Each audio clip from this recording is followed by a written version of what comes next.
ഈ സിനിമ ഇറങ്ങുമ്പോൾ പല അഭിപ്രായ വ്യത്യാസങ്ങൾ ചിലപ്പോൾ ഉണ്ടാകാം. വിമർശനങ്ങളും കാര്യങ്ങളൊക്കെ ഇതിനൊക്കെ നേരിടാൻ തന്നെയാണ്. ആള് കുഴപ്പക്കാരനാണ്. അതെ,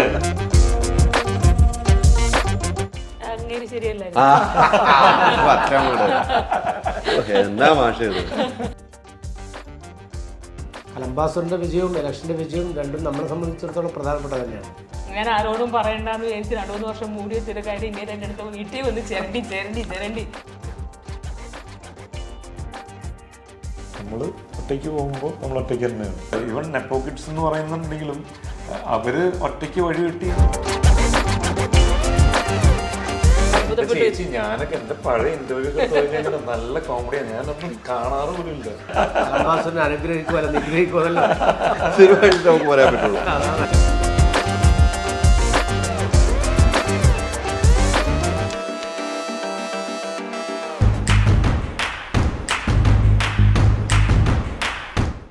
ഓക്സിജനിൽ ഏപ്രിൽ 10 വരെ എസികൾക്ക് വമ്പിച്ച വിലക്കുറവ്. ഉടൻ ഷോറൂം വിസിറ്റ് ചെയ്യൂ. Oxygen, the cooling expert. നമസ്കാരം. പുതിയ സിനിമയുടെ വിശേഷങ്ങൾ പങ്കുവയ്ക്കാൻ 4 അതിഥികൾ, 4 പേർക്ക് സ്വാഗതം. നമസ്കാരം. പഞ്ചവത്സര പദ്ധതി. എനിക്ക് ഡയറക്ടറിനെ ഒന്ന് ലോക്കാക്കണമെന്ന് ആഗ്രഹമുണ്ട്. വലിയ സിനിമാ നിരൂപകനാണ്. ഞങ്ങൾ പല പ്രാവശ്യം സിനിമയെക്കുറിച്ച് സംസാരിക്കുന്നത്. അദ്ദേഹം ഒരു സിനിമ ഡയറക്റ്റ് ചെയ്യുമ്പോൾ എന്താണെന്നുള്ളതാണ് ഏറ്റവും ആദ്യം നമുക്കറിയേണ്ടത്. വേണ്ടേ? ലോക്കാക്കാൻ ശ്രമിക്കും. നമുക്ക് നോക്കാം ആരാണ് ലോക്കാവുന്നത്. അല്ല, അതിലും എന്നെ ലോക്കാക്കാൻ കഴിവുള്ള ആളാണ്. അതിലും എന്നെ ലോക്കാക്കാൻ കഴിവുള്ള ആളാണ്. അല്ല പ്രമേ? ഇതൊക്കെ ശ്രമിച്ചു നോക്കാം. അല്ല, ഈ പ്രേമിനെ സംബന്ധിച്ചോളം സിനിമകൾ പറയുന്ന പോലെ അല്ലേ, ഇതാവൊന്നും അറിയില്ല, ഡിബേറ്റ് അതെ അതെ അതെ. അല്ല, ഒരു സിനിമയുടെ ഇഷ്യൂസ് ഒക്കെ വരുമ്പോൾ നമ്മളൊക്കെ ഞാൻ ചാനലൊക്കെ ചർച്ച ചെയ്യുമ്പോൾ ഏറ്റവും ആദ്യം വിളിക്കുന്ന ഒരു പേര് ഇദ്ദേഹത്തിനെ ആയിരിക്കും. നമുക്ക് ആ സിനിമയെക്കുറിച്ച് ഒന്ന് ചർച്ച ചെയ്യാനുണ്ടാകും. ആ സിനിമയുടെ വരായെക്കുറിച്ച് സംസാരിക്കും. സിനിമയ്ക്ക് എന്തെങ്കിലും പ്രശ്നങ്ങളുണ്ടായി ഞങ്ങൾ സംസാരിക്കുന്ന ഒരു ചർച്ചയിൽ, ഒരു അന്തിച്ചർച്ചയിൽ ഒരു മുഖമാണ് ഇദ്ദേഹം എന്ന കാര്യത്തിൽ. പക്ഷേ ഇദ്ദേഹം ഒരു സിനിമ ചെയ്യുമ്പോൾ ഒരു റിസ്ക്കാണ്, ഒരു ടാസ്ക്കാണ്. താങ്കൾ ചെയ്യുന്ന സിനിമ ചർച്ച ചെയ്യപ്പെടേണ്ട സിനിമയാണ് എന്ന കാര്യത്തിൽ സംശയമില്ല. ഈ പേര് തന്നെ ഇപ്പോൾ ചർച്ച ചെയ്യപ്പെട്ടു എന്ന കാര്യത്തിൽ എനിക്ക് യാതൊരു സംശയമില്ല. എന്താണ് പ്രേം ഇത്തരമൊരു പേരും ഇത്തരമൊരു സിനിമ ചെയ്യാനുമുള്ള ഒരു ആവേശം കാണിച്ചത്? അല്ല, ഇതിൻ്റെ ഒരു സിനിമയുടെ തുടക്കം എന്ന് പറയുന്നത് സജീവ് പാടൂരിനെ പോലുള്ള ഒരു റൈറ്റർ, പുള്ളി എൻ്റെ വർഷങ്ങളായിട്ടുള്ള ഞങ്ങൾ ഫേസ്ബുക്കിലൊക്കെയുള്ള സുഹൃത്തുക്കളാണ്. അപ്പോൾ വളരെ അവിചാരിതമായിട്ടാണ് പുള്ളി എന്നോട് ഒരു ത്രെഡ് പറയുന്നത്. അപ്പോൾ ഇതിൽ എനിക്ക് ഏറ്റവും കൂടുതൽ സ്ട്രൈക്ക് ചെയ്ത ഒരു കാര്യം എന്ന് പറയുന്നത്, നമ്മൾ പറയേണ്ട സിനിമയാണെന്ന് തോന്നുന്നു ചിലത്. അപ്പോൾ അങ്ങനെയുള്ള ഒരു എലമെൻ്റ് ഇതിനകത്തുണ്ട്. അതായത് നമ്മളിപ്പോൾ നെഹ്റുവിനെ പോലെ നമ്മുടെ ഇന്ത്യയുടെ ആദ്യത്തെ ഒരു പ്രധാനമന്ത്രി ആണ് ഈ 5 ഇയർ പ്ലാൻ എന്നൊക്കെ പറയുന്ന പഞ്ചവത്സര പദ്ധതി ഇന്ത്യയിൽ ഇൻട്രൊഡ്യൂസ് ചെയ്യുന്ന പുള്ളിയാണ്. അപ്പോൾ എൻ്റെ അറിവിൽ 12ാമത്തെ മറ്റോ പഞ്ചവത്സര പദ്ധതികളാണ് നിൽക്കുന്നത്. അപ്പം അങ്ങനെ ഒരു പദ്ധതി എന്ന് പറയുന്നത് കൊണ്ടുവരുമ്പോൾ ഒരു പ്രദേശം അതിൻ്റെ ഒരു വികസന സങ്കല്പങ്ങൾ ഇതുമായിട്ടൊക്കെ ബന്ധപ്പെട്ട് നടപ്പിലാക്കപ്പെടുന്നതാണ്. സ്വാഭാവികമായിട്ടും ഈ വികസനം എന്ന് പറയുന്ന ഒരു വാക്കുമായിട്ട് മുൻനിർത്തിക്കൊണ്ട് ഒരു ചെറിയ നാട്ടും പുറത്ത് അതെന്ത് എല്ലാം അതുമായിട്ട് കണക്ട് ചെയ്യാമെന്നുള്ളൊരു ശ്രമം നമ്മുടെ ഈ ത്രെഡിനകത്തുണ്ടായിരുന്നു. അപ്പം അങ്ങനെയാണ് നമ്മുടെ നാടുകളിലെല്ലാം, എല്ലാ നാടുകളിലും നമ്മൾ ഒരു ദേശരക്ഷാ സങ്കല്പമൊക്കെ ആയിട്ട് ബന്ധപ്പെട്ടുകൊണ്ട് ചില പഴയ കഥകളും ചില ചരിത്രവും ചില മിത്തുകളും ഒക്കെ നിലവിലുണ്ടാവും. അപ്പോൾ അത്തരം ഒരു സംഗതിയെ ഉപയോഗിച്ചുകൊണ്ട് ഒരു സിനിമയിൽ ഒരു വളരെ റെലവൻ്റായ ഒരു വിഷയം പറയാനുള്ള ശ്രമവും, എന്നാൽ അതൊരു സറ്റയറായിട്ട്, ഒരു സോഷ്യോ പൊളിറ്റിക്കൽ സറ്റയറായിട്ട് ആ സിനിമയെ അവതരിപ്പിക്കാനുള്ള സാധ്യത ഉണ്ടായിരുന്നു. അപ്പോൾ അത് എഴുതി വന്നപ്പോൾ രസമുള്ളൊരു സിനിമയായിട്ട് ഫീൽ ചെയ്തു. അപ്പോൾ അത് സിജുവിൻ്റെ അടുത്ത് പറഞ്ഞപ്പോൾ സിജു പ്രകടിപ്പിച്ചൊരു വലിയൊരു ഇൻട്രസ്റ്റ് ഉണ്ട്. അതായത് 19 കഴിഞ്ഞ സമയത്താണ് ഞാനത് പറയുന്നത്. അപ്പോൾ അതിനുശേഷം സിജുവിൻ്റെ പടം നായകനായിട്ട് വന്നിട്ടില്ല. അപ്പോൾ സിജു ഇതിൻ്റെ കൂടെ നിന്ന് കാണിച്ചൊരു വലിയൊരു താല്പര്യം. പിന്നെ ഈ കഥ പറഞ്ഞപ്പോൾ എല്ലാവരും പഠിപ്പിച്ചു, മാഷൊക്കെ അതിനോട് കാണിച്ചൊരു താല്പര്യം. അപ്പോൾ ഈ സിനിമ സംഭവിക്കേണ്ടതാണ് എന്നുള്ള ഒരു കാര്യമാണ് പ്രധാനപ്പെട്ടത്. മലയാളി കണ്ടിരിക്കേണ്ട ഒരു സിനിമയാണ് എന്നാണ് എൻ്റെ ഒരു പ്രതീക്ഷ. തീർച്ചയായിട്ടും. ഇപ്പോൾ തുടക്കത്തിൽ പറഞ്ഞത് സോഷ്യൽ മീഡിയയിലൂടെയാണ് നമ്മുടെ സ്ക്രിപ്റ്റ് റൈറ്ററുമായിട്ട് പരിചയപ്പെട്ടത്. താങ്കൾ എഴുതുന്നത് സോഷ്യൽ മീഡിയയിലാണ്. താങ്കൾ തുറന്നെഴുതുന്ന ഒരു വ്യക്തിയാണ്. പല കാര്യങ്ങളും സിനിമയെക്കുറിച്ചാണ് വിമർശനങ്ങൾ ഓപ്പണായിട്ട് എഴുതുന്ന ഒരു വ്യക്തിയാണ്. അങ്ങനെയാണ് നിങ്ങൾ സജീവമായിട്ട് സോഷ്യൽ മീഡിയയിലൂടെ തന്നെയാണ് നിങ്ങൾ പരിചയപ്പെടുക. ആ ബന്ധം പിന്നെ തുടർന്നു പോവുകയും ഇപ്പോഴും സോഷ്യൽ മീഡിയയിൽ ആക്റ്റീവായിട്ട് നിൽക്കുന്ന ഒരു വ്യക്തിയാണ്. ഈ സിനിമ ഇറങ്ങുമ്പോൾ പല അഭിപ്രായ വ്യത്യാസങ്ങൾ ചിലപ്പോൾ ഉണ്ടാകാം, അല്ലേ? ചിലപ്പോൾ ഉണ്ടാകാതിരിക്കട്ടെ, ഉണ്ടാകാം.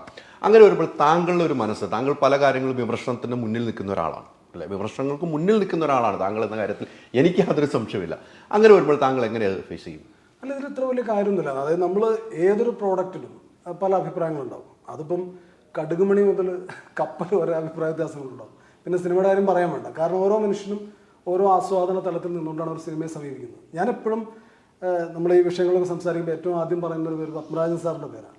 കാരണം പത്മനാഭൻ സാർ എന്ന് പറയുന്നത് ഇന്നത്തെ മലയാളത്തിലെ ഒരു യുവ ഡയറക്ടറോട് ചോദിക്കുമ്പോൾ അവർ ഏറ്റവും ആദ്യം പറയുന്നത്, അല്ലെങ്കിൽ യുവ പ്രേക്ഷകൻ്റെ അടുത്ത് പോലും സംസാരിക്കുമ്പോൾ ഇന്നും ഏറ്റവും റെലവൻ്റ് ആയിട്ട് പറയുന്ന പേരാണ് പത്മരാജൻ എന്നുള്ളത്. പക്ഷേ അദ്ദേഹത്തിൻ്റെ ഒരു പടങ്ങളുടെ കഥ എടുത്ത് നോക്കുമ്പോൾ, എൻ്റെ ഒരു ഹിസ്റ്ററി നോക്കുമ്പോൾ നമ്മൾ കാണുന്നത് അദ്ദേഹം എഴുതി സംവിധാനം ചെയ്ത ഒരു 21ഓളം സിനിമകളിൽ ബഹുഭൂരിപക്ഷം സിനിമകളും തിയേറ്ററിൽ വലിയ ഓളം ഉണ്ടാക്കിയ സിനിമകളല്ല. പക്ഷേ ആ സിനിമകൾ റെലവൻ്റ് അല്ലേ എന്നുള്ളതാണ് ചോദ്യം. അല്ലെങ്കിൽ ഇന്നത്തെ പുതിയ തലമുറ പോലെ അതിൻ്റെ പുറകെ പോകുന്നില്ലേ. ജോർജ് സാറിൻ്റെ ഏറ്റവും മികച്ച സിനിമകൾ, KG ജോർജ് എന്ന് പറയുന്ന അദ്ദേഹത്തിൻ്റെ സിനിമകൾ. അപ്പം ഇതല്ല, നമ്മൾക്ക് ഉറപ്പുള്ള ഒരു ഏറ്റവും റെലവൻ്റ് ആണെന്ന് നമ്മൾ വിശ്വസിക്കുന്ന, അത് പ്രേക്ഷകന് വളരെ എളുപ്പത്തിൽ കമ്മ്യൂണിക്കേറ്റ് ചെയ്യാൻ പറ്റുന്ന, വലിയ ഗൗരവത്തിൻ്റെ ഒന്നും ജാടകളില്ലാത്ത, ബുദ്ധിജീവി ഭാരങ്ങളൊന്നും ഇല്ലാത്ത ഒരു സിമ്പിൾ സിനിമയാണത്. അപ്പോൾ അതിനകത്ത് ഒരു തിയേറ്ററിക്കൽ ആയിട്ടുള്ളൊരു എക്സ്പീരിയൻസിന് വേണ്ടുന്ന എലമെൻറ്റ്സ് ഒക്കെ ഉണ്ട്. അതിൻ്റെ ഇമോഷണൽ ആയാലും അതിൻ്റെ വളരെ ലൈറ്റർ ആയിട്ടുള്ള ഫൺ എലമെൻറ്റ്സ്, അതുപോലെ ഈവൺ ആക്ഷൻ സീക്വൻസസ് സിജുവൊക്കെ വളരെ ഗംഭീരമായിട്ട് ചെയ്തുള്ള ചില പരിപാടികളുണ്ട്. അപ്പോൾ തീർച്ചയായിട്ടും ആ അർത്ഥത്തിൽ പ്രേക്ഷകനെ എൻ്റർടൈൻ ചെയ്യുന്ന ഒരു സിനിമ എന്നുള്ള രീതിയിൽ കൺസീവ് ചെയ്ത ആ പ്രശ്നമൊന്നും ഇല്ലെന്നാണ് എനിക്ക് തോന്നുന്നത്. തീർച്ചയായിട്ടും അങ്ങനെ എൻ്റർടൈൻമെൻറ്റ് ചെയ്യുന്ന കാലമാണ്. മലയാള സിനിമ നെഞ്ചോട് ചേർത്ത് വിട്ട ഒരു വർഷമാണ് അല്ലേ. നേരെന്ന സിനിമ ഡിസംബർ അവസാനത്തോടുകൂടി തുടങ്ങിയ വിജയം ഇപ്പോഴും വിജയമായിട്ട് തന്നെ സിനിമ ഓടുന്ന ഒരു സമയം. ഇത്രയും ഒരു വിജയമുണ്ടായ ഒരു കാലഘട്ടം പണ്ടുണ്ടായിട്ടുണ്ടെങ്കിലുള്ളൂ. ഇപ്പം ഈ ഇടയ്ക്കൊന്നും ഇങ്ങനെ ഒരു വിജയം ഉണ്ടായിട്ട് എല്ലാ സിനിമയും ഒന്നിനൊന്ന് മികച്ച സിനിമയാണ്, അതിനൊരു സംശയമില്ല. ഈ കഥ കേട്ട് ഇപ്പോൾ പറഞ്ഞു, ഈ കഥ കേട്ട് ഇപ്പോൾ 19 നൂറ്റാണ്ട് സമയത്താണ് കഥ കേൾക്കുന്നതെന്ന് പറഞ്ഞു. പിന്നീട് നായകനായിട്ട് എത്തുന്ന ആദ്യ സിനിമ, വേറെ ഷൂട്ടുകൾ നടക്കുന്ന, നായകനായിട്ട് കുറേ സിനിമകൾ ഷൂട്ട് നടക്കുന്നുണ്ട്, പക്ഷേ ഇതാണ് റിലീസ് ഇറങ്ങുന്നത്. ഈ കഥ കേട്ടപ്പോൾ എന്താണ് സിജുവിന് തോന്നിയത്? ഇത് എനിക്ക് ചെയ്യാൻ പറ്റിയൊരു സബ്ജക്റ്റാണെന്ന് തോന്നാനുള്ള കാരണം? അത് തന്നെ ഇപ്പോൾ പ്രേമേട്ടൻ പറഞ്ഞ കാര്യം തന്നെയാണ്. അതായത് ഇതിപ്പോൾ പറയേണ്ട സിനിമയാണെന്ന് എനിക്ക് തോന്നി. ഞാൻ ഭയങ്കര എക്സൈറ്റഡ് ആയിരുന്നു കഥ കേട്ടിട്ട്. സജീവേട്ടനും അതുപോലെ തന്നെ പ്രേമേട്ടനും കൂടിയാണ് ഒന്ന് സ്റ്റോറി പറയുന്നത്. നറേഷൻ പ്രേമേട്ടൻ തന്നെയായിരുന്നു നറേറ്റ് ചെയ്തുകൊണ്ടിരുന്നത്. അപ്പോൾ സജീവേട്ടനാണ് എഴുതിയെങ്കിലും നറേഷൻ ചെയ്യുന്നത് പ്രേമേട്ടൻ. അപ്പോൾ ഒരു ഡയറക്ടർ അത് വേറൊരു ആൾ എഴുത്തുകാരനാവുകയും സംവിധായകൻ വന്ന് പുള്ളി നറേറ്റ് ചെയ്യുകയും ചെയ്യുമ്പോൾ എത്രത്തോളം അത് കൺസീവ് ചെയ്തിട്ടുണ്ടെന്നുള്ളത് നമുക്ക് വ്യക്തമാണ്. കാരണം എല്ലാത്തിനെ കുറിച്ചും ഒരു ക്ലാരിറ്റി ഉണ്ട്. അപ്പം തന്നെ ഞാൻ ഓക്കെ ആയിരുന്നു. എൻ്റെ ഒപ്പം തന്നെ ഇങ്ങനൊരു സിനിമ ഇത് പറയേണ്ട സിനിമയാണെന്ന് എനിക്ക് ഫീൽ ചെയ്തത്. നമുക്കൊരു എന്താ പറയുക, നമ്മുടെ സിനിമാ ജീവിതത്തിൽ പല കഥകളും അല്ലെങ്കിൽ സ്ക്രീൻ പ്ലേയും കേൾക്കുന്നുണ്ടെങ്കിലും നമുക്ക് ചില സിനിമകൾ ഭയങ്കര പേർപ്പസുള്ള സിനിമയാണ്, അല്ലെങ്കിൽ ഇത് പറയേണ്ടുന്നതാണ്, ഇത് കമ്മ്യൂണിക്കേറ്റ് ചെയ്യേണ്ട ഒരു കാര്യമാണ് എന്ന് തോന്നുന്ന ചില സിനിമകളുണ്ട്. അപ്പം അങ്ങനെ എനിക്ക് തോന്നിയൊരു സിനിമയാണ്. അപ്പോൾ as an artist I M എന്താ പറയുക, സോഷ്യലി റെസ്പോൺസിബിളും കൂടിയാണ്. അപ്പോൾ ഒരു ആർട്ടിസ്റ്റ് എന്ന നിലയിൽ നമ്മൾ സിനിമകളിൽ കൂടി ചില കാര്യങ്ങൾ നമ്മൾ കമ്മ്യൂണിക്കേറ്റ് ചെയ്യാനായിട്ട് ശ്രമിക്കും. അങ്ങനത്തെ ചില കാര്യങ്ങൾ ഞാൻ എന്നല്ല പലരും ശ്രമിക്കുന്നത്. എൻ്റെ മുന്നേ വന്ന ആൾക്കാരാണെങ്കിലും അവർ സിനിമകളിലൂടെ, സംവിധായകരും എഴുത്തുകാരും ഇവരൊക്കെ കുറേ കാര്യങ്ങൾ കമ്മ്യൂണിക്കേറ്റ് ചെയ്യുന്നുണ്ടാവുമായിരിക്കും. അത് ഒരാൾക്കത് കമ്മ്യൂണിക്കേറ്റ് ആയി കഴിഞ്ഞാൽ തന്നെ ഭയങ്കര സന്തോഷമാണ്. നമ്മളൊരു കാര്യം പറയുന്നൊരു കാര്യം ഒരാൾക്ക് അത് കണക്റ്റായി കഴിഞ്ഞാൽ തന്നെ ഭയങ്കര സന്തോഷമാണ്. അപ്പോൾ അങ്ങനെ തോന്നിയൊരു സിനിമയാണ് പഞ്ചവത്സര പദ്ധതി എന്ന് പറയുന്നത്. എന്തായാലും പറയണം എന്നുള്ളൊരു തോന്നിയൊരു സിനിമയാണ്. ഇത് പറയണം ചെയ്യണം, ഇത് പ്രേക്ഷകർ കണ്ട് സംസാരിക്കുകയും ചെയ്യണം. അല്ല, എന്തായാലും സംസാരിക്കപ്പെടും. അങ്ങനത്തെ സിനിമയാണ്, ഡിഫറെൻ്റ് ആയിട്ടുള്ള സിനിമയാണ്. അപ്പോൾ ഈ ഒരു കാലഘട്ടത്തിൽ എല്ലാവരും തിയേറ്ററിലേക്ക് വന്നുകൊണ്ടിരിക്കുന്ന സമയമാണ്. അപ്പോൾ തീർച്ചയായിട്ടും തിയേറ്ററിൽ ആസ്വദിക്കേണ്ട സിനിമയാണ്. അപ്പോൾ തിയേറ്ററിൽ കണ്ട് ആസ്വദിച്ച് അതിനെ വിലയിരുത്തുന്നുള്ള തന്നെയാണ് വിശ്വാസം. പിന്നെ വിമർശനങ്ങളും കാര്യങ്ങളൊക്കെ ഇതിനൊക്കെ നേരിടാമെന്ന് തന്നെയാണ് വിചാരിക്കുന്നത്. കാരണം വിമർശനങ്ങൾ വേണം, എന്നാലേ ഈ പറയുന്ന പോലെ നല്ല സിനിമകൾ ഉണ്ടാവുള്ളൂ, അല്ലെങ്കിൽ പ്രോഡക്റ്റുകൾ ഉണ്ടാവുള്ളൂ. പലരും ഈ പറയുന്ന പോലെ എല്ലാവരെയും സാറ്റിസ്ഫൈ ചെയ്തിട്ട് സിനിമ നമുക്ക് ചെയ്യാൻ പറ്റില്ല. ഒരു മെജോറിറ്റി ഓഡിയൻസിനത് ഇഷ്ടപ്പെടുമ്പോഴാണ് ഒരു ബിഗ് സൂപ്പർ ഹിറ്റ് അല്ലെങ്കിൽ ഒരു ബ്ലോക്ക് ബസ്റ്റർ എന്നുള്ളൊരു ലെവലിലേക്ക് വരുന്നത്. ഇപ്പോൾ ഏറ്റവും വലിയ ബ്ലോക്ക് ബസ്റ്റർ ആയിട്ടുള്ള സിനിമയാണെന്നുണ്ടെങ്കിലും അത് ഇഷ്ടപ്പെടാത്ത ഒരാളോ രണ്ടാളോ കാണും, പിന്നെ തീർച്ചയായിട്ടും കാണും. ഒരാളെന്നല്ല, കുറേ പേര് കാണുമായിരിക്കും. അത് കാണാത്തവരുണ്ടാവും ചിലപ്പോൾ. അപ്പോൾ അങ്ങനെയൊക്കെ ഉണ്ട്. അപ്പോൾ ഇത് മെജോറിറ്റി ഓഡിയൻസിനെ ഇഷ്ടപ്പെടുത്താന്നുള്ളൊരു രീതിയിലാണ് തിയേറ്ററിലേക്ക് വരുന്ന സിനിമകൾ ചെയ്യുമ്പോൾ. അങ്ങനെയാണ് എല്ലാ സിനിമകളും ചെയ്യുമ്പോൾ നമ്മൾ ചെയ്തൊരു ആർട്ട് വർക്ക് അല്ലെങ്കിൽ അതൊരു ക്രിയേഷൻ അത് ആൾക്കാർക്ക് ഒരുപോലെ ആസ്വാദ്യകരമാണോ എന്നുള്ളൊരു ആഗ്രഹത്തോടുകൂടിയാണ് ചെയ്യുന്നത്. അങ്ങനെ ചെയ്തൊരു സിനിമയാണത്. തീർച്ചയായിട്ടും ഇറങ്ങുന്നത് ഏപ്രിൽ 26-ാം തീയതിയാണ്, ഇലക്ഷൻ ഡേ ആണ്. അപ്പോൾ ഇത് കറങ്ങി തിരിഞ്ഞാൽ ഞാനൊരു ഡേറ്റിലേക്ക് വന്നതാണ്. എന്നാൽ ആ ഡേറ്റും ഈ സിനിമയുമായിട്ടൊക്കെ ഒരുപാട് ബന്ധങ്ങളുണ്ട്. കണക്റ്റഡായിട്ടാണ് ഫീൽ ചെയ്യുന്നത്. ഭയങ്കര ആപ്റ്റായിട്ടുള്ളൊരു ഡേറ്റ് ആയിട്ടാണ് ഫീൽ ചെയ്യുന്നത്. തീർച്ചയായിട്ടും ഈ ഇലക്ഷൻ ദിവസമാണ് മാഷ് ഇലക്ഷന് ബൂത്തിലൊക്കെ ഇരിക്കേണ്ട ആളാണ്. ബുദ്ധിപ്പിരിക്കാനുള്ളതാണ്. ഇലക്ഷൻ ദിവസമാണ് നമ്മുടെ സിനിമ ഇറങ്ങുന്നത്. ഇപ്പം സിജുവൊക്കെ പറഞ്ഞ ഈ ഇലക്ഷനും ഇതിൽ സബ്ജക്റ്റുമായിട്ടൊക്കെ കുറച്ച് കണക്ഷനുണ്ട്. മാഷ് ഇതിനകത്ത് എന്താ വേഷം ചെയ്തതെന്ന് ഞാൻ ഞങ്ങൾ രാഷ്ട്രീയക്കാരനായിരിക്കുന്നു എൻ്റെ ഒരു വിശ്വാസം എന്ന് ഞാൻ പറയാം. സിനിമ കണ്ടില്ലല്ലോ. രാഷ്ട്രീയക്കാരനല്ല, നല്ലൊരു മുതലാളിയാണ്. ആ പൊളിച്ചത്.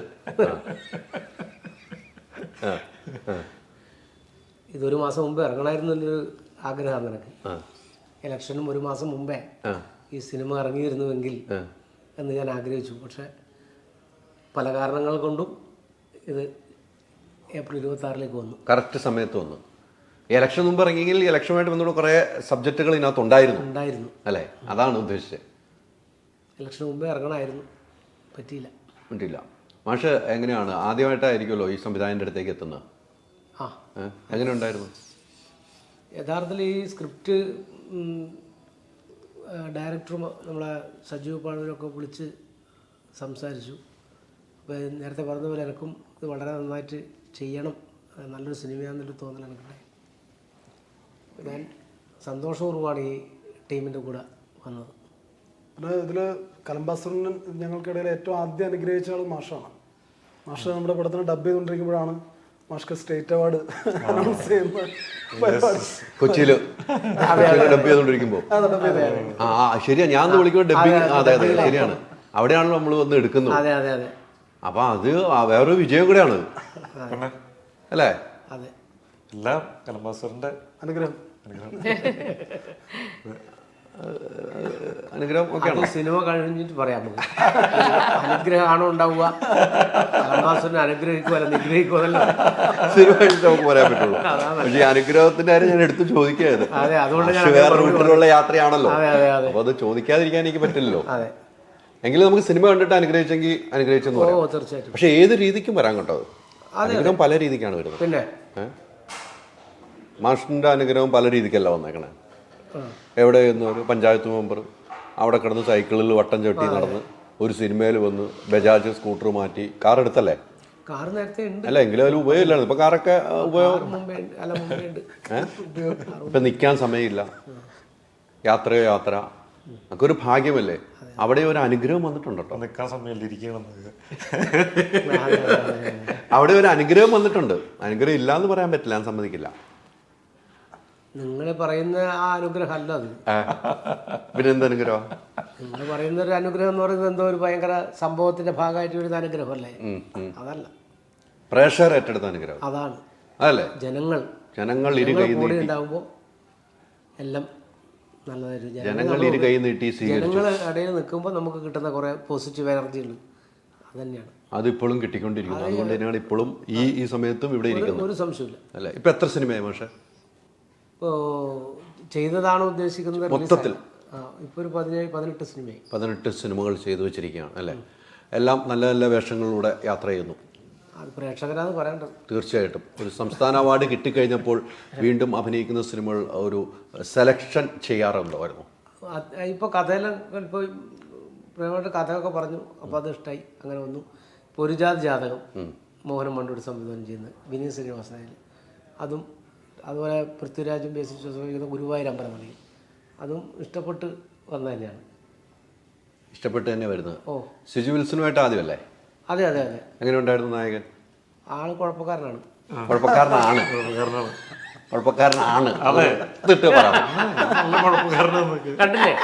കണ്ടില്ലേ?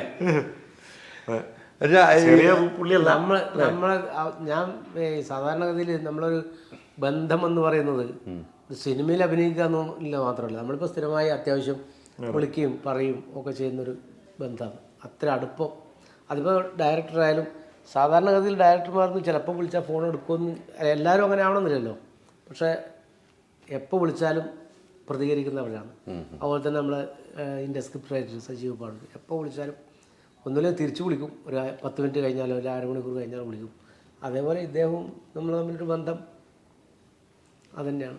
അപ്പം നല്ലൊരു കഥാപാത്രം വീണ്ടും പ്രേക്ഷകരുടെ മുമ്പിലേക്ക് നമ്മൾ വെക്കുകയാണ്. അതെ അതെ, അതെ. പഞ്ചവത്സര പദ്ധതി എന്ന പേരിലൂടെ രാഷ്ട്രീയവും എല്ലാം പറഞ്ഞു പോകുന്ന ഒരു സിനിമ. അതാണല്ലോ ഈ സിനിമയുടെ ഏറ്റവും വലിയ പ്രത്യേകതയായിട്ട് നമ്മൾ കാണുന്നത്. അതിലൊക്കെ ആയിരിക്കും മാസ്റ്റർ കൂടുതലും ഈ സിനിമയിലേക്ക് അടുപ്പിച്ചതെന്ന് ഞാൻ വിശ്വസിക്കുന്നു. തീർച്ചയായും അല്ലെ, ഒരു രാഷ്ട്രീയക്കാരൻ എന്ന നിലയിൽ അത് കുറച്ച് അടുപ്പിച്ചുണ്ടാവും. അല്ല, ഒരു സാമൂഹ്യ പ്രതിബദ്ധത എന്ന് പറയുന്നത് വളരെ പ്രധാനപ്പെട്ടതാണ്. തീർച്ചയായിട്ടും പ്രത്യേകിച്ച് ഇപ്പോൾ ഈ കാലഘട്ടത്തിൽ അത് ഈ സിനിമയിലുണ്ട്. അതെ, ഇനി സിനിമ കണ്ട് പ്രേക്ഷകർ തീരുമാനിക്കട്ടെ. അതെ അതെ. അങ്ങനെയല്ല, പ്രേക്ഷകരിൽ തീരുമാനിക്കണ്ടേ? യെസ്. എങ്ങനെ ഉണ്ടായിരുന്നു എന്ത് ഈ സിനിമയില്? സിനിമയില് ഞാനാണോ? ഞാൻ ഇങ്ങനെ ഉണ്ടായിരുന്നു ഡയറക്ടറല്ലോ. അല്ല, എങ്കിലും നമ്മള് ഇപ്പൊ ഡയറക്ടറാ പറയേണ്ടത്. കഥയൊക്കെ കേട്ട് കഴിഞ്ഞിട്ട് നമ്മൾ ചെയ്യുമ്പോൾ ഒരു സാധനമൊക്കെ ഉണ്ടല്ലോ. എന്റെ ക്യാരക്ടർ ഞാൻ ഇതുവരെ ചെയ്യാത്തൊരു ക്യാരക്ടറാണ്.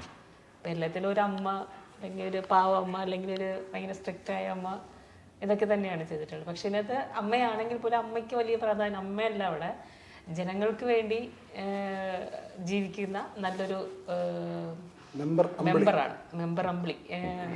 അത് ജനങ്ങൾക്ക് ആ നാടിന് വേണ്ടി ഒരുപാട് കാര്യങ്ങൾ ചെയ്യണമെന്ന് ആഗ്രഹമുള്ള ഒരു പദ്ധതിയുള്ള ഒരു ലേഡിയാണ്.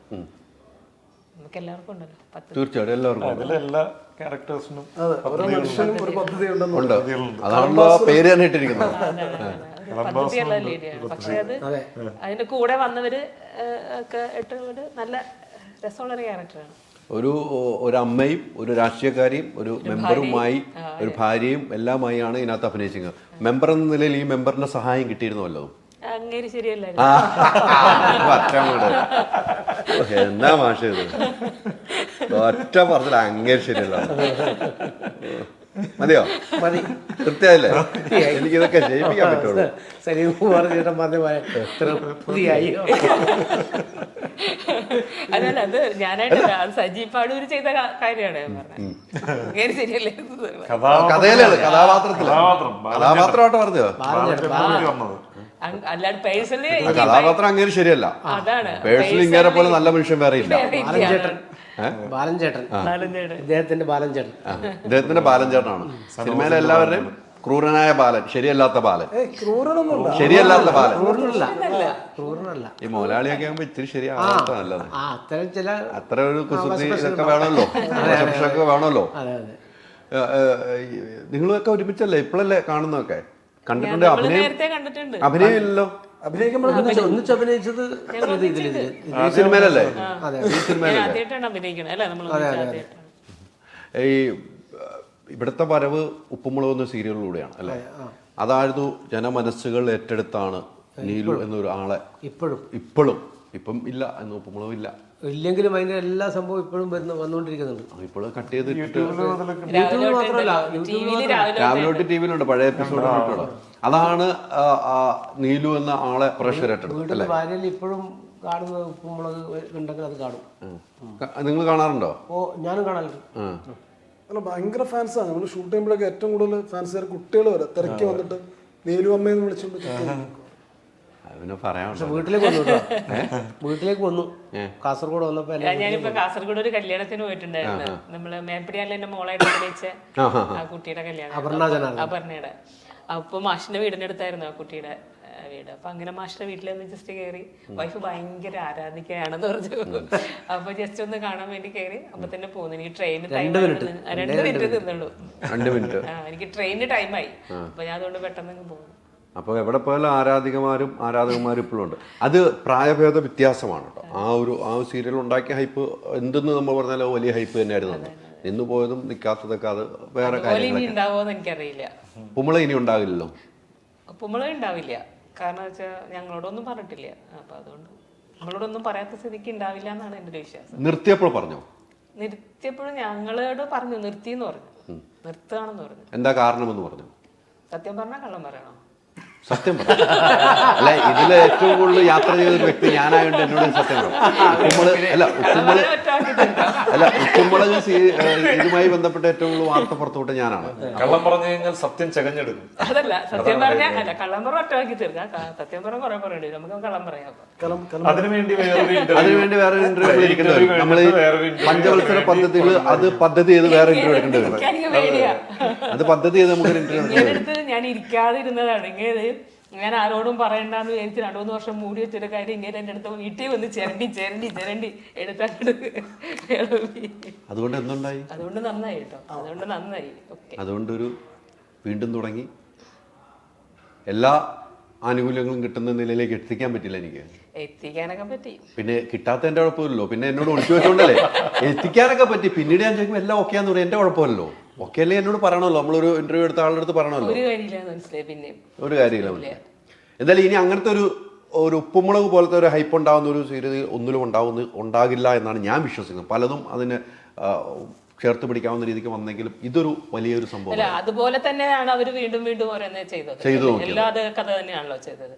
ഇപ്പോഴും പുതിയത് പറഞ്ഞാൽ അത് തന്നെയാണ് കഥ തുടങ്ങിയിരിക്കുന്നത്. അപ്പോൾ പലതും അപ്പം അങ്ങനെ ചിലപ്പോൾ അത് നന്നാവുമായിരിക്കും, ചിലപ്പോൾ ഇതുപോലെ ആവണമെന്നില്ല, ഇതിനേക്കാൾ നന്നാവുമായിരിക്കും ചിലപ്പോൾ. തീർച്ചയായും. പക്ഷെ വേറെ കേസ് അത് മാറി ഇപ്പോൾ സിനിമകൾ ഇഷ്ടം പോലെ ആയിട്ടുണ്ട് അല്ലേ. മറ്റേത് അവിടുത്തെ ഒരു ഡേറ്റ് എടുക്കണം. നമ്മളിപ്പോൾ ഒരു സേഫ് സോണിലായിരുന്നു. അപ്പോൾ നമ്മളെപ്പോഴും ആ സേഫ് സോണിൽ കിടന്ന് നമ്മൾ അവിടെ തന്നെ കിടക്കും. പക്ഷെ നമ്മളതൊന്ന് പൊട്ടിച്ച് പുറത്ത് വന്നാലേ നമുക്ക് വേറൊരു സ്ഥലം കിടക്കുന്നുണ്ട്, അങ്ങോട്ട് പോകണം. എപ്പോഴും ഒരേ സ്ഥലത്ത് തന്നെ ഇരിക്കരുതല്ലോ. തീർച്ചയായിട്ടും. ആ സ്ഥലത്തേക്ക് ഇപ്പൊ യാത്ര തുടങ്ങുകയാണെന്നാണ് എൻ്റെ ഒരു വിശ്വാസം. അല്ല, സിനിമകളുണ്ടല്ലോ. ഇപ്പൊ നേരത്തെ പറഞ്ഞ അമ്മവേഷങ്ങളാണ് കൂടുതൽ ചെയ്യുന്നത്, അമ്മവേഷങ്ങളാണ്. പക്ഷെ ഇതിൽ അമ്മവേഷം വരുമ്പോൾ നമുക്ക് മനസ്സിൽ തൃപ്തി ഇരുന്ന ഒരു അമ്മവേഷവും അത് പ്രേക്ഷകരുടെ മുമ്പിലേക്ക് എത്തിക്കാൻ പറ്റുന്ന ഒരു അമ്മവേഷമാണ്. അങ്ങനെ മാറുന്നുണ്ട്, കഥാപാത്രങ്ങൾ മാറുന്നുണ്ടല്ലോ. അത് തന്നെ ഒരു ഭാഗ്യമാണ്. എനിക്ക് അങ്ങനെ ഒരു ഭാഗ്യം കിട്ടിയിട്ടുണ്ട്. ഇപ്പോൾ കുറെ അമ്മവേഷങ്ങൾ ചെയ്തെങ്കിലും എല്ലാ അമ്മയ്ക്കും ഒരു വ്യത്യാസമുണ്ട്. ഒരേ ടൈപ്പ് അമ്മയല്ല ചെയ്തത്, പല അമ്മ.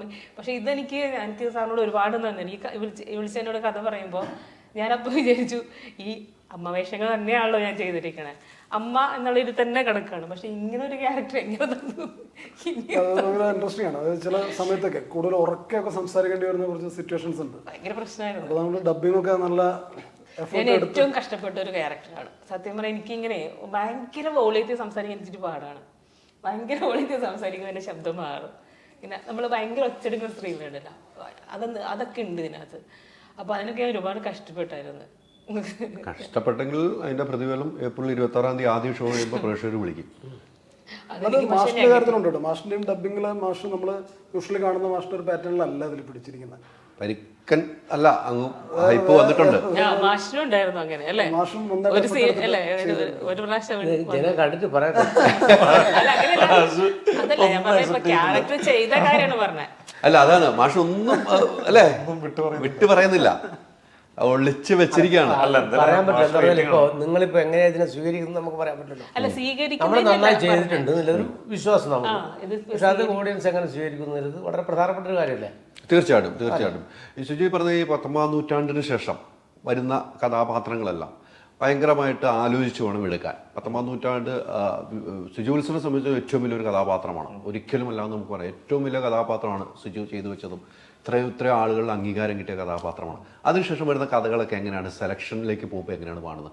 ഇനി സിജുവിന് എന്തായാലും ഒരു കഥാപാത്രം ചെയ്യണമെങ്കിൽ കൃത്യമായിട്ട് ആലോചിക്കേണ്ട ഒരു സമയമാണ്. തീർച്ചയായിട്ടും ആലോചിക്കുന്നുണ്ട്. ആലോചിച്ചിട്ട് തന്നെയാണ് ഓരോ സിനിമകളും ചൂസ് ചെയ്യുന്നത്.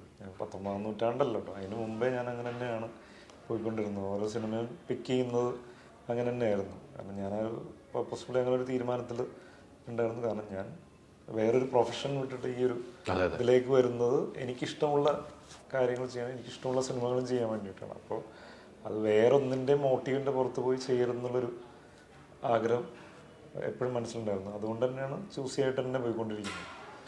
അപ്പോൾ 19ാം നൂറ്റാണ്ട് കഴിഞ്ഞ ഓരോ സ്റ്റേജ് കഴിയുമ്പോൾ ഓരോ സിനിമകൾ വിജയിച്ച് അടുത്ത സ്റ്റേജിലേക്ക് ഇങ്ങനെ വന്നുകൊണ്ടിരിക്കുമ്പോൾ നമുക്ക് വരുന്ന സിനിമകളുടെയും അല്ലെങ്കിൽ വരുന്ന കോണ്ടന്റുകളുടെയും ക്വാളിറ്റി ഡിഫറെൻ്റ് ആയിരിക്കും, മാറിക്കൊണ്ടിരിക്കും. നമ്മൾ കൊടുക്കുന്ന അല്ലെങ്കിൽ നമുക്കിത് ഓരോ സിനിമ കഴിയുമ്പോൾ നമുക്കിത് ചെയ്യാൻ പറ്റും, അല്ലെങ്കിൽ നമ്മളെ കൊണ്ട് ഇങ്ങനത്തെ സിനിമകൾ ഹാൻഡിൽ ചെയ്യാൻ പറ്റും, അല്ലെങ്കിൽ ഷോൾഡർ ചെയ്യാൻ പറ്റും എന്നൊക്കെയുള്ളൊരു കോൺഫിഡൻസ് നമുക്ക് ഓഡിയൻസിന്, അതുപോലെ തന്നെ ഡയറക്ടേഴ്സ്, സ്ക്രീൻ പ്ലേ റൈറ്റേഴ്സ് ഇവരൊക്കെ കണ്ടു കഴിയുമ്പോൾ ഇവർക്കത് ഫീൽ ചെയ്യുമല്ലോ. അപ്പോൾ അത് ഫീൽ ചെയ്ത് കഴിയുമ്പോൾ അവർ നല്ല വേറെ ഗംഭീരമായിട്ടുള്ള സിനിമകളും തിരക്കഥകളും നമ്മളിലേക്ക് എത്തിക്കാനായിട്ട് ശ്രമിക്കും. അങ്ങനെ കുറച്ച് തിരക്കഥകളും കാര്യങ്ങളൊക്കെ ഇപ്പോൾ വരുന്നുണ്ട്. അതിൻ്റെ ഒരു സന്തോഷത്തിലാണ് അതിലൊന്ന് വന്ന സിനിമയാണ്. എനിക്ക് തോന്നുന്നു 19ാം നൂറ്റാണ്ട് കഴിഞ്ഞിട്ട് ഫസ്റ്റ് കമ്മിറ്റ് ചെയ്യുന്ന മൂവി പഞ്ചവത്സര പദ്ധതിയാണ്. കാരണം എനിക്കത് കഴിഞ്ഞപ്പോൾ കറക്റ്റ് അത് നെക്സ്റ്റായിട്ട് കൊടുക്കാൻ പറ്റിയൊരു സിനിമയാണെന്ന് എനിക്ക് പേഴ്സണലി ഭയങ്കരമായിട്ട് ഫീൽ ചെയ്ത സിനിമയാണ് പഞ്ചവത്സരപഥം. ഓരോ സിനിമകൾ ചെയ്യും തോറും നമുക്ക് ചില സിനിമ പരാജയപ്പെടാൻ, സിനിമകൾ വിജയിക്കാം. നമ്മൾ വേണ്ട എന്ന് വെച്ച സിനിമകൾ പിന്നീട് അത് വിജയിക്കുകയും അങ്ങനെയൊക്കെ ചെയ്ത സിനിമകളുണ്ടെങ്കിൽ അതെന്തിനു ഞാൻ ഉപേക്ഷിച്ചു എന്ന് പിന്നീട് ചിന്തിക്കേണ്ടതായിട്ട് വന്നിട്ടുണ്ടോ? ഇല്ല, അങ്ങനെ കൂടുതൽ ചിന്തിക്കാറില്ല. കാരണം പല സിനിമകളും സംഭവിച്ചിട്ടുണ്ട്. ഇപ്പോൾ എനിക്ക് പറഞ്ഞു വെച്ചേക്കുന്ന ക്യാരക്ടർ പിന്നെ വേറൊരാൾ ചെയ്യുന്ന രീതിയിലേക്ക് വന്നിട്ടുണ്ടാവും. അങ്ങനെ പല പല കാര്യങ്ങളുണ്ട്. അത് ഇപ്പോഴും നടക്കുന്നുണ്ട്, നേരത്തെ നടന്നിട്ടുണ്ട്, അത് ഇനിയും നടക്കും. നമുക്കൊന്നും പറയാൻ പറ്റില്ല. അപ്പോൾ അതായത് ഞാൻ അതിനെ എടുക്കുന്നതെന്ന് വെച്ച് കഴിഞ്ഞാൽ ആ സിനിമയിൽ ഞാനല്ലായിരുന്നു ചെയ്യേണ്ടിയിരുന്നത്, അതുകൊണ്ടാണ് അത് ചെയ്യാൻ പറ്റാത്തത്. അതുകൊണ്ട് അത്രയും ഇതിൽ കട്ട് ചെയ്യും നമ്മൾ അടുത്ത ക്യാരക്ടേഴ്സിലും. കാരണം നമ്മൾ അതിൽ സ്റ്റക്ക് ഓണായി നിന്ന് കഴിഞ്ഞാൽ നമ്മൾ അവിടെ തന്നെ ഉള്ളൂ, അല്ലെങ്കിൽ അത് ആലോചിച്ചുകൊണ്ടിരിക്കും നമുക്ക്. കാരണം ഇവിടെ വേറെ സിനിമകളുണ്ട്, കഥാപാത്രങ്ങളുണ്ട്, അതിലേക്ക് പോകാനുണ്ട്. നമ്മൾ അവിടെ തന്നെ നിൽക്കേണ്ട ആവശ്യമില്ലല്ലോ. കാരണം അത് വേറൊരാൾ ചെയ്ത് ഭംഗിയായിട്ട് വരട്ടെ, അത്രയും വന്നിട്ടോ. അതിൽ നമ്മൾ വേറെ ഒന്നും ഞാൻ അങ്ങനെ വേറൊരു ചിന്തകളും അതിൽ വയ്ക്കണം. അയ്യോ അതെനിക്ക് കിട്ടിയില്ലല്ലോ, ഞാൻ ചെയ്യണ്ടായിരുന്നല്ലോ, അങ്ങനത്തെ ഒരു ചിന്തകളില്ല. എനിക്കുള്ളതാണെങ്കിൽ ചെയ്യാൻ പറ്റും, ഞാൻ ചെയ്യും. ഒരു കൂട്ടുകെട്ട് വേണമെന്ന് തോന്നിയിട്ടുണ്ടോ? കൂട്ടുകെട്ടിലൂടെയാണ് ഞാൻ സിനിമയിൽ വന്നത്. തീർച്ചയായിട്ടും. ആ ഒറ്റയ്ക്കാണ്, അവിടെയാണ് എൻ്റെ ചോദ്യം. ഒരു കൂട്ടുകെട്ടുണ്ട്.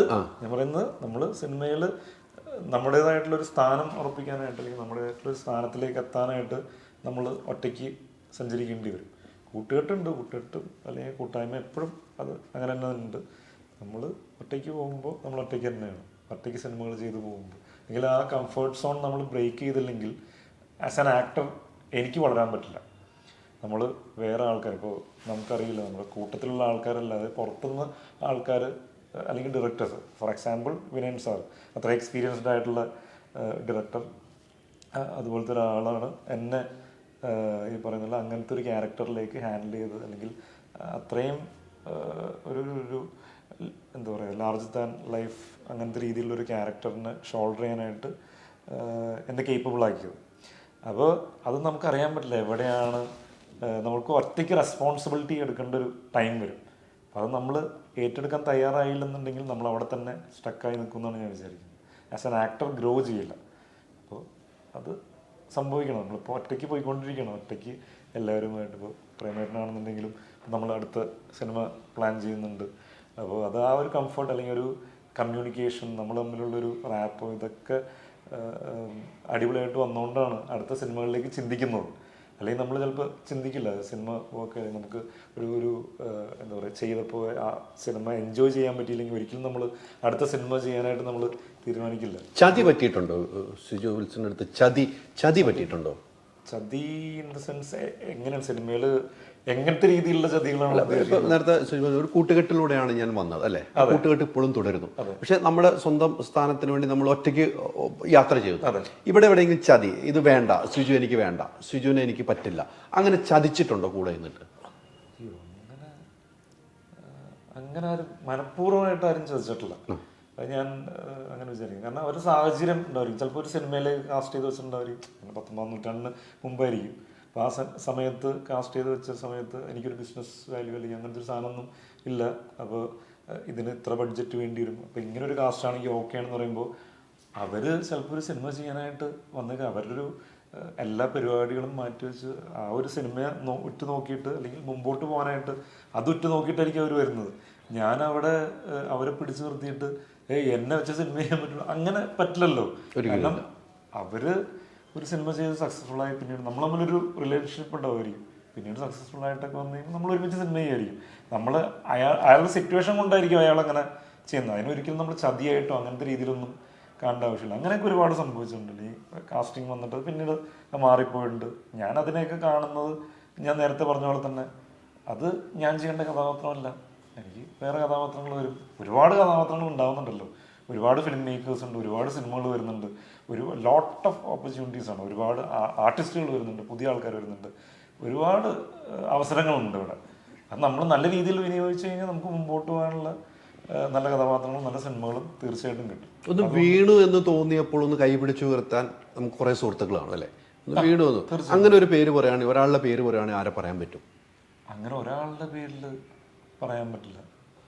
ഒരുപാട് എല്ലാവരും തന്നെ ഉണ്ട് സുഹൃത്തുക്കൾ. ഇപ്പോൾ നമ്മുടെ കൂട്ടത്തിലുള്ള എല്ലാവരും, അൽഫോൺസ് ആണെന്നുണ്ടെങ്കിലും നിവിനാണെന്നുണ്ടെങ്കിലും ഇവരെല്ലാവരും തന്നെ ഉണ്ട്. നമുക്കിപ്പോൾ എന്തെങ്കിലും ഇപ്പം എല്ലാവരും അവരവരുടെ വഴി കൂടി സഞ്ചരിച്ചുകൊണ്ടിരിക്കുകയാണ്. എല്ലാവരും അവരുടേതായിട്ടുള്ള ഒരു റൂട്ട് അല്ലെങ്കിൽ ഒരു സ്വന്തമായിട്ടുള്ളൊരു സ്ഥാനം ഉറപ്പിക്കാനായിട്ട് എല്ലാവരും സഞ്ചരിച്ചുകൊണ്ടിരിക്കണം അവരവരുടെ വഴികളിലൂടെ. ഒരുമിച്ചാണ് വന്നതെങ്കിലും എല്ലാവരും അവരവരുടെ വഴികളിലൂടെ സ്വന്തമായിട്ടുള്ളൊരു സ്ഥാനം ഉണ്ടാക്കാനായിട്ട്, അല്ലെങ്കിൽ നമുക്ക് ഈ ലൈഫിലൊരു പേർപ്പസ് ഉണ്ടല്ലോ. ആസ് ആൻ ആക്ടർ എനിക്കൊരു പേർപ്പസ് ഉണ്ട്. ഞാൻ ഈ ലോകത്തു നിന്ന് പോകുന്നതിന് മുമ്പ് എനിക്കിഷ്ടമുള്ള ഒരുപാട് സിനിമകളും ഇൻ ഫ്യൂച്ചർ, ഇപ്പോൾ ചേട്ടൻ പറഞ്ഞ പോലെ എന്താ പറയുക, പപ്പേട്ടൻ്റെയൊക്കെ സിനിമകൾ ഇന്ന് വാഴ്ത്തിപ്പാടുന്ന പോലെ തന്നെ നമ്മുടെ സിനിമകളും പിന്നീട് ആൾക്കാർ ഒരു പയ്യനെങ്കിലും അയാളുടെ ആ സിനിമ നല്ലായിരുന്നു ഒരാൾ. ഞാനിപ്പോൾ സിനിമകൾ അങ്ങനെ തപ്പിപ്പിടിച്ച് പോയി കാണാറുണ്ട്. പഴയ നമ്മൾ മിസ്സായിട്ടുള്ള സിനിമകൾ, അല്ലെങ്കിൽ സിനിമയെക്കുറിച്ച് അധികം അറിയാത്ത കാലത്ത് ഇപ്പോഴാണ് കുറച്ചും കൂടി അറിവായത്. സിനിമയുടെ അകത്തു നിന്ന് കാര്യങ്ങൾ പഠിക്കുമ്പോഴാണ് അറിയുന്നത്. പുറത്തുനിന്ന് കാണുന്ന അറിവെന്ന് പറഞ്ഞു കഴിഞ്ഞാൽ വളരെ കുറവാണ്. അകത്ത് കയറി കഴിയുമ്പോൾ ഒരുപാട് അറിവുകൾ നമുക്ക് കിട്ടും. അതൊക്കെ അനുസരിച്ച് നമ്മൾ പഴയ സിനിമകളൊക്കെ ഞാൻ ഒരുപാട് തപ്പിപ്പിടിച്ച് കാണാറുണ്ട്, അങ്ങനെയൊക്കെ ചെയ്യാറുണ്ട്. ഇപ്പം ഇതുപോലെ ഒരു പയ്യനോ ആരെങ്കിലും, അല്ലെങ്കിൽ സിനിമ ആഗ്രഹിച്ചു വരുന്നൊരു പയ്യനൊക്കെ അയാളുടെ ആ സിനിമ നല്ലായിരുന്നൊരു അഭിപ്രായം വരും, അത് പോയി കാണാൻ. അങ്ങനത്തെ ഒരു നമ്മൾ ജീവിക്കണല്ലോ ആ ക്യാരക്ടർ, ആ സിനിമയിലൂടെ വീണ്ടും നമ്മൾ ജീവിക്കണം. ഈ ലോകത്ത് നിന്ന് പോയി കഴിഞ്ഞാലും അത് അവിടെ ഉണ്ടാവും എപ്പോഴും, എല്ലാ കാലത്തും. തീർച്ചയായിട്ടും അത്തരം ഒരു ചിന്താഗതിയും അങ്ങനെയാണ് ഒരു കലാകാരൻ വീണ്ടും വരുന്ന ഓരോ സിനിമകളും ചൂസ് ചെയ്ത് പോകുന്നത് അതുകൊണ്ടാണ്. അത് ഏറ്റവും ഭംഗിയായിട്ട് തന്നെ വരണം എന്നുള്ള രീതിയിൽ തന്നെ എല്ലാവരും ആ സിനിമ ചെയ്തെടുക്കുന്നത്.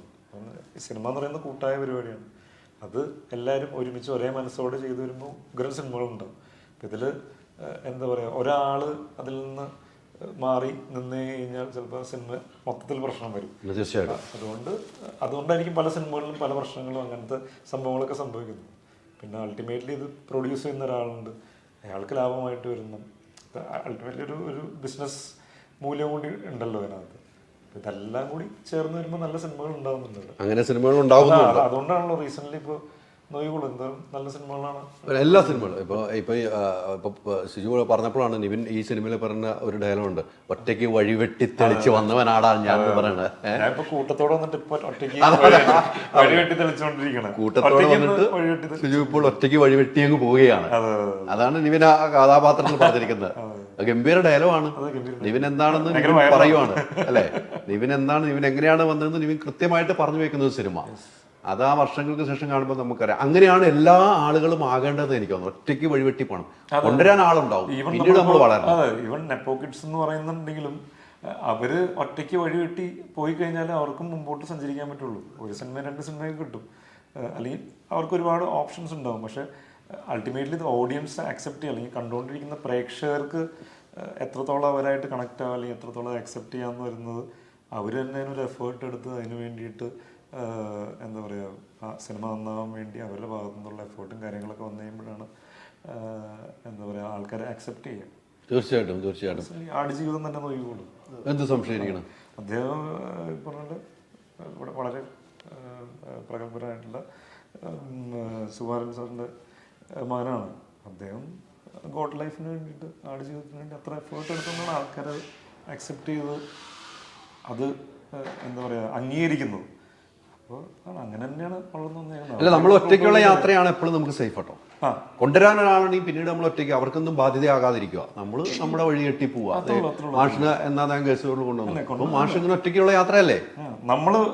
ഒരാൾ നമ്മളെ കൊണ്ടുവന്നു, നമ്മൾ വളർന്നു വലുതായി നല്ലൊരു പൊസിഷനിൽ എത്തുമ്പോൾ ഏറ്റവും കൂടുതൽ പ്രൗഡായിട്ട് ഫീൽ ചെയ്യുക അവരാണ്. പിന്നെ തീർച്ചയായും അവരാളോ ഞാൻ ഇൻട്രൊഡ്യൂസ് ചെയ്ത ആളാണെന്നുള്ളൊരു ഇതാണല്ലോ. പിന്നെ ഈ പറഞ്ഞതിൻ്റെ ഏറ്റവും വലിയ ഉദാഹരണമാണ് കഴിഞ്ഞ വിഷുവിൻ്റെ അന്ന് ശ്രീനിച്ചേട്ടൻ ഇൻ്റർവ്യൂ എടുക്കുമ്പോൾ പറഞ്ഞ ഒറ്റ ഡയലോഗുള്ളൂ, വിനീതിനൊരു പാട്ട് പാടണം റോഷൻ്റെ സിനിമയിൽ. അപ്പോൾ റോഷൻ പറയുന്നു വിനീതിനെ കൊണ്ട് പാടാം. ശ്രീനിച്ചേട്ടൻ പറഞ്ഞു പാടിക്കാൻ പറ്റില്ല എന്ന് പറയുന്നു. അപ്പോൾ കാരണം പറയുന്നതാണ്, ഞാൻ പറഞ്ഞിട്ട് പാടിയതായിട്ട് വരും, എനിക്ക് താല്പര്യമില്ല, ഓപ്പണായിട്ട് പറഞ്ഞു. ലാസ്റ്റ് കറങ്ങി തിരിച്ച് ആ സിനിമയിൽ പാടി കഴിഞ്ഞപ്പം ശ്രീനിച്ചേട്ടൻ പറയണം അതെനിക്ക് പേരുദോഷമായി, ഞാൻ പാടിക്കരുതെന്ന് പറഞ്ഞതാണ്, അവന് കഴിവുണ്ടെങ്കിൽ അവൻ പാടിക്കോട്ടെ, പക്ഷെ ഞാൻ എഴുതിയ സ്ക്രിപ്റ്റിൽ അവൻ പാടണ്ട എന്ന് പറഞ്ഞു എന്ന് ശ്രീചേട്ടൻ പറഞ്ഞ ഡയലോഗ്. അപ്പം ശ്രീചേട്ടൻ്റെ വൈഫ് പറഞ്ഞു, വിമല ചേച്ചി പറഞ്ഞിട്ടുണ്ട്, ഇതാണ് ഈ മനുഷ്യൻ ഒരാളെ വളർത്തൂല്ല എന്ന്. അല്ല, എൻ്റെ അടുത്ത് പറഞ്ഞ ഡയലോഗാണ് ഇതാണ്, സ്വന്തം മക്കളെ ഇതുവരെ ഒരു കരയ്ക്ക് കയറ്റിയിട്ടില്ല എന്ന് പറഞ്ഞാൽ ഒറ്റയ്ക്ക് തന്നെ യാത്ര ചെയ്യുമ്പോൾ തന്നെയാണ് സിജു ഏറ്റവും വലിയ സുഖം.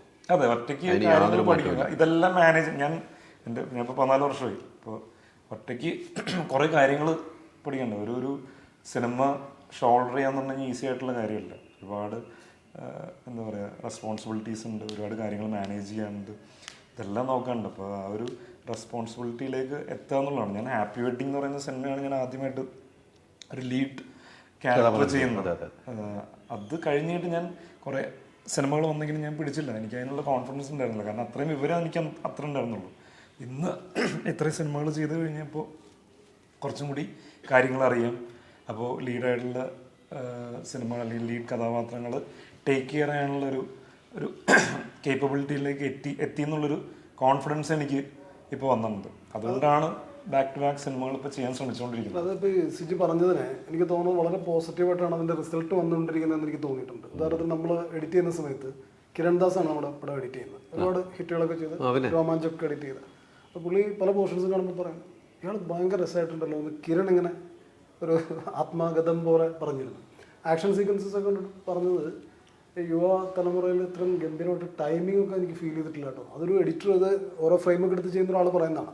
അപ്പോൾ എനിക്ക് തോന്നിയത് സുജി ഇപ്പോൾ എടുക്കുന്ന ഒരു ശ്രദ്ധ ഉണ്ടല്ലോ സിനിമകൾ തിരഞ്ഞെടുക്കുന്നതിൽ, കഥാപാത്രങ്ങൾ തിരഞ്ഞെടുക്കുന്നതിൽ, അത് ഒരു നടനം എന്നുള്ള നിലയിൽ തീർച്ചയായിട്ടും സുജുവിനെ ഗുണം ചെയ്യുന്നതാണ് എനിക്ക് തോന്നുന്നത്. തീർച്ചയായിട്ടും മാഷിനെ സംബന്ധിച്ചിടത്തോളം ഈ സിനിമയ്ക്കുള്ളിലെ കാര്യങ്ങളൊന്നും മാഷിന് അറിയില്ല. മാഷ് ഇപ്പോൾ വന്നതാണ്. രാഷ്ട്രീയത്തിലെ കാര്യങ്ങൾ ചോദിച്ചാൽ മാഷ് പറയും. ഇപ്പോൾ സിജുവിൻ്റെ സംസാരത്തിൽ നിന്ന് കുറേ കാര്യങ്ങളൊക്കെ മാഷ് മനസ്സിലാവും. സിനിമയിൽ എങ്ങനെയാണ് നിൽക്കേണ്ടത്, എങ്ങനെ നിൽക്കാൻ കഴിയുമെന്ന് മനസ്സിലായിട്ടില്ലേ? ഇപ്പോൾ ഇതിൽ ആളുകൾ പരിചയപ്പെടുമ്പോഴാണ് ഇതിൻ്റെ കുറേ കാര്യങ്ങളൊക്കെ നമുക്ക് മനസ്സിലാവുന്നത്. ഇപ്പോൾ ഇദ്ദേഹം പറഞ്ഞ കാര്യങ്ങളായാലും ഒരുപാട് പ്രയാസങ്ങളും പ്രശ്നങ്ങളൊക്കെ ഉണ്ടാവും. പക്ഷേ ആ പ്രയാസങ്ങളും പ്രശ്നങ്ങളും നമ്മൾ ഏറ്റെടുക്കുമ്പോഴാണ് നമുക്ക് മുന്നോട്ട് പോകാൻ പറ്റുക. ഇന്ന് ഒളിച്ചോടേണ്ട കാര്യമില്ല. ഇപ്പോൾ പറഞ്ഞ പോലെ പ്രതിസന്ധി ഉണ്ടാവും. ആ പ്രതിസന്ധികളിലും തരണം ചെയ്ത് ഈ ഫീൽഡിൽ പിടിച്ചു നിൽക്കുന്നതിനാണ്. എന്തായാലും ഒരു അംഗീകാരം കിട്ടുമെന്ന കാര്യത്തിൽ യാതൊരു തർക്കമില്ല. നമ്മളതിന് പരിശ്രമിക്കണം, പിന്നെ അല്ലേ? ഇട്ടിട്ട് പോയത് നമ്മൾ അല്ലല്ല ആ ഒരു പരിശ്രമമാണ് സുജുവിന് ഇവിടം വരെ എത്തിയത്. ഞാൻ എത്ര വർഷം മുമ്പ് എനിക്ക് പരിചയമുള്ള വ്യക്തിയാണെന്ന് പറയും. ഇപ്പോഴും ഇങ്ങനെ നിൽക്കുമ്പോൾ നമുക്ക് മനസ്സിന് ഭയങ്കര സന്തോഷമാണ്. അന്നും പുള്ളിയുടെ സിനിമകളിൽ ഇല്ലാത്ത സമയങ്ങളിൽ ഞങ്ങൾ കാണുന്ന സംസാരിക്കും. അപ്പോഴും നമ്മൾ പരസ്പരം ഇൻ്റർവ്യൂ അല്ലാതെ ഞങ്ങൾ കാര്യങ്ങൾ സംസാരിക്കുന്ന വ്യക്തിയാണ്. സിജുവിൻ്റെ ഒക്കെ ഒരു വളർച്ച കാണുമ്പോൾ നമുക്ക് ഭയങ്കര അഭിമാനമാണ് ഉണ്ടാകുന്നത്. അത് തന്നെയാണ് എനിക്ക് സിജുവിനൊക്കെ ഏറ്റവും ഇഷ്ടം. ഒരു പരിഭവം പറയാത്തൊരു വ്യക്തിയാണ്, ആരെയും കുറ്റം പറയാത്ത വ്യക്തിയാണ്. പുള്ളി ആ സൈഡിൽ കിടങ്ങ് പോവും, കിട്ടിയാൽ കിട്ടി, ഇല്ലെങ്കിൽ ഇല്ല എന്നുള്ള രീതി. ആ യാത്ര തന്നെയാണ് സുജു ഇവിടം വരെ എത്തിച്ചത്. ശ്രമങ്ങൾ ചോദിക്കാറുണ്ട്. പക്ഷെ ആ ശ്രമങ്ങൾ തന്നെ ഇവിടെ എത്തിച്ചു. അത് തന്നെയാണ് ഞങ്ങൾക്കൊക്കെ ഏറ്റവും അഭിമാനം നിങ്ങളുടെ കൂടെ ഇരിക്കുമ്പോൾ. അല്ലേ നീലു പറയാ?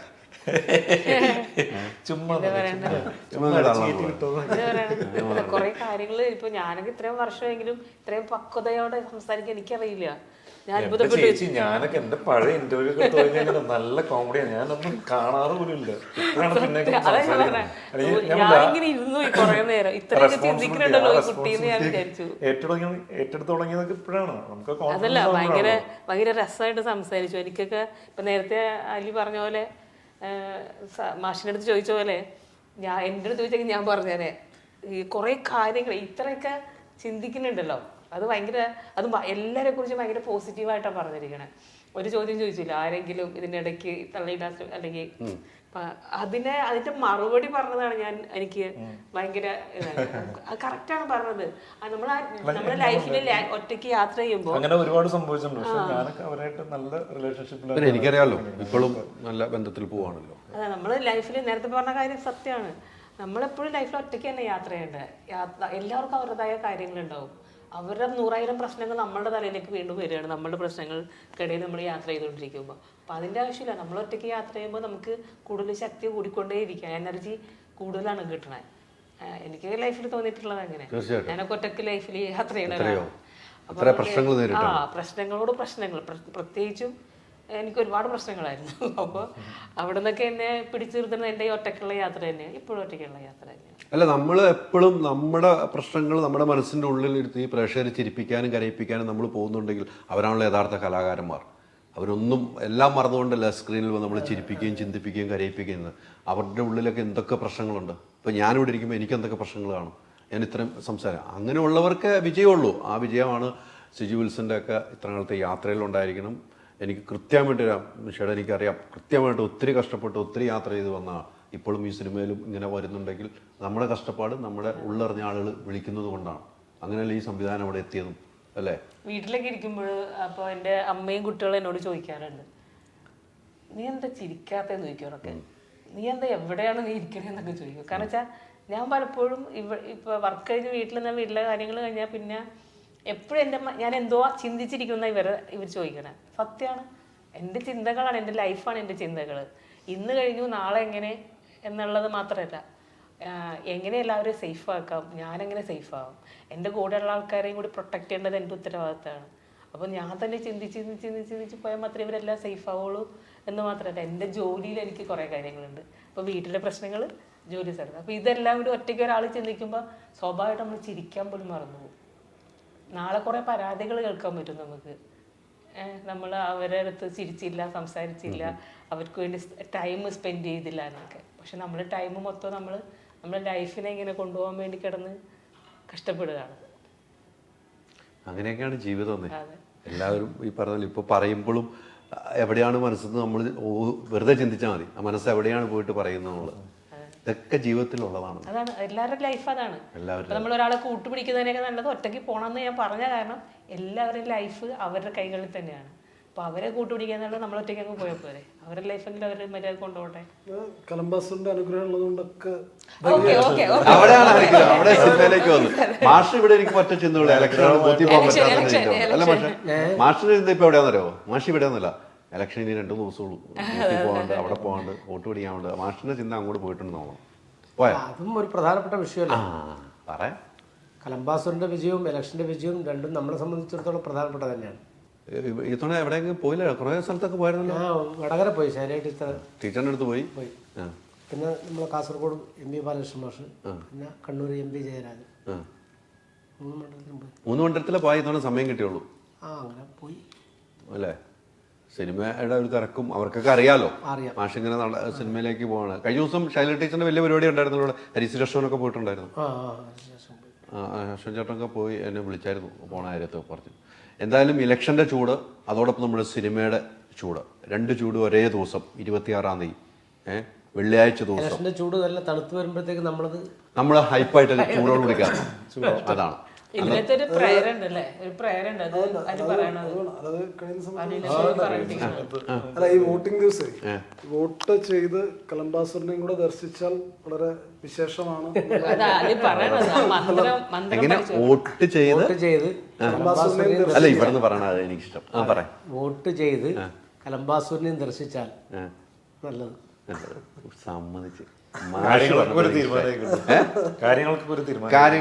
നേരത്തെ ഇനിയും സമയമുണ്ടല്ലോ. ഇനിയും വരുമല്ലോ. അപ്പൊ ഈ സിനിമ കഴിയുമ്പോ അടുത്ത സിനിമ. അപ്പം നമ്മള് അനുഗ്രഹം മേടിച്ച് തന്നെ തിയേറ്ററിലേക്ക് പോവാ. സൂപ്പർ ഹിറ്റ് ആകട്ടെ സിനിമ.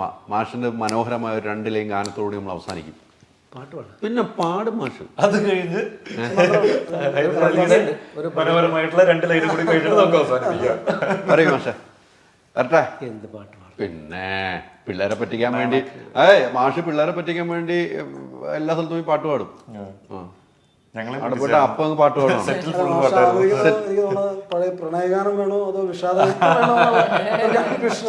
മല്ലികപ്പൂ കണ്ടാൽ ചന്തമില്ല കരൾ, ഉമ്മ വച്ചുണർത്താൻ വെറുതെ മോഹമില്ല കരളേ.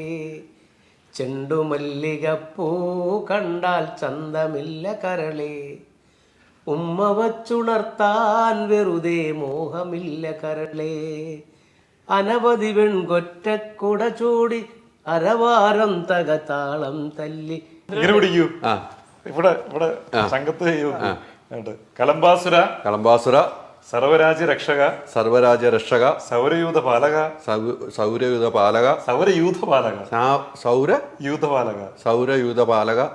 പിന്നെന്താണ് കാത്തോളേ നിങ്ങള് കാത്തോളി.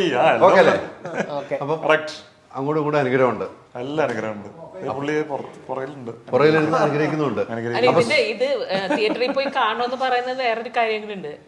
നമ്മുടെ കയ്യിലിരിക്കുന്ന അല്ലെ കയ്യിലിരിപ്പ് പോലെ ഇരിക്കും. അനുഗ്രഹമാണോ നിഗ്രഹമാണോ? നമ്മളെ ആ സ്ഥലത്തിന് അമ്പലവേൽ എന്ന് പറയുന്ന സ്ഥലമാണ്. അവിടെയാണ് ഇതിന്റെ ലൊക്കേഷൻ. അപ്പൊ അതിന്റെ ബ്യൂട്ടി കറക്റ്റ് ആയിട്ട് കിട്ടണമെങ്കിൽ അത് നമ്മൾ തിയേറ്ററിൽ പോയി കാണും. അപ്പം അനുഗ്രഹം ഉണ്ടാകട്ടെ. നമ്മൾ അങ്ങോട്ടും കൂടെ അനുഗ്രഹിച്ചിട്ടുണ്ട്. എല്ലാവർക്കും അനുഗ്രഹം ഉണ്ടാവും. സൂപ്പർ ഹിറ്റ് ആകട്ടെ. ഒത്തിരി സന്തോഷം. Thank you.